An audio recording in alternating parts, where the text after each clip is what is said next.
you're Shakespeare, and they'll all bow down. Hello, Will. This is Kit. As you can see, I have the required article of clothing that is not part of my normal wardrobe. These glasses are actually my roomies, and they have a prescription, so it's really hard to look through them. So I think I'm going to look over them as much as possible. Wearing something. It's good. Yeah, wearing something. Yeah. And I have my tea in my Shakespeare mug. This is green tea with mint in it, but it's decaffeinated because it is late at night. No, I don't want to stay up late. Actually, exaggerating, it's not actually that late. It's only about 8:45. But, I don't want to stay up late.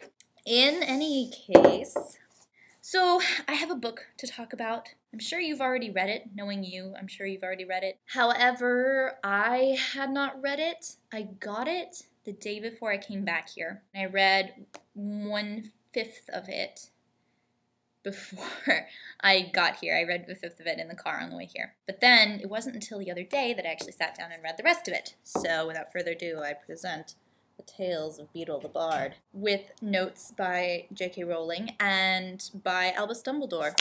I just have to say right now, Albus Dumbledore is amazing! Oh my gosh. Why does he have to be fictional? It's really not fair. Not fair. He's so cool, and his footnotes are hysterical. He writes these notes. He writes notes about each story afterwards that you can read. But he has really funny footnotes sometimes. I shall give an example. He's talking about wizards' opinions of muggles. This prejudice eventually died out in the face of overwhelming evidence that some of the world's most brilliant wizards, footnote here says, such as myself, were muggle lovers.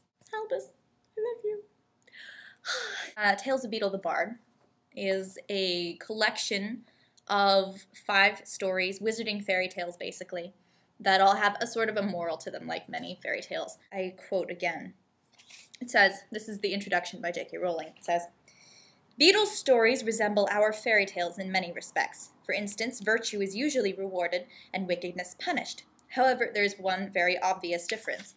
In Muggle fairy tales, magic tends to lie at the root of the hero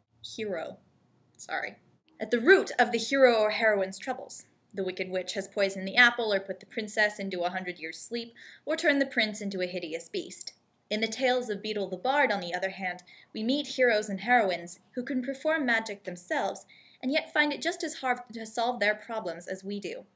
Beedle's stories have helped generations of wizarding parents to explain this painful fact of life to their young children, that magic causes as much trouble as it cures. Yay. Okay.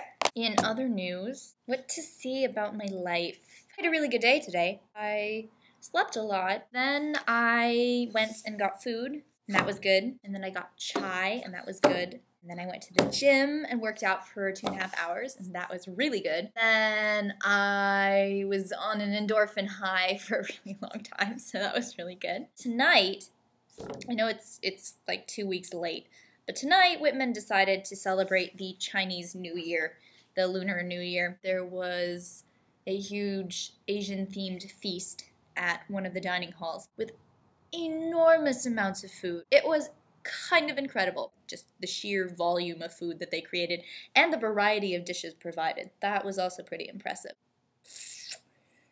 So, what else? Oh, maybe this is something you can help me with. I have to write a paper about Othello. I don't know if you have any brilliant paper topics in mind, but any suggestions would be very much appreciated. I mean, I can think of things to write about, but thus far I haven't come across anything that really grabs my interest. I considered writing about the gay theory of Iago being homosexual. I don't think I have enough interest in it, though, to pursue it as a paper. So, any ideas? Let me know. You know what, actually? I am revolting against this constriction of only being able to quote my playwright, because the sheer volume of work compared my playwright to your playwright is just not fair. Plus, I just read Othello for my core class, and I really want to quote Othello, so I'm going to quote Othello. Deal with it. Good name in man or woman, dear my lord, is the immediate jewel of their souls. Who steals my purse steals trash, 'tis something, nothing. 'Twas mine, 'tis his, and has been slave to thousands. But he that filches from me my good name robs me of that which not enriches him, and makes me poor indeed. Yay! Signing off.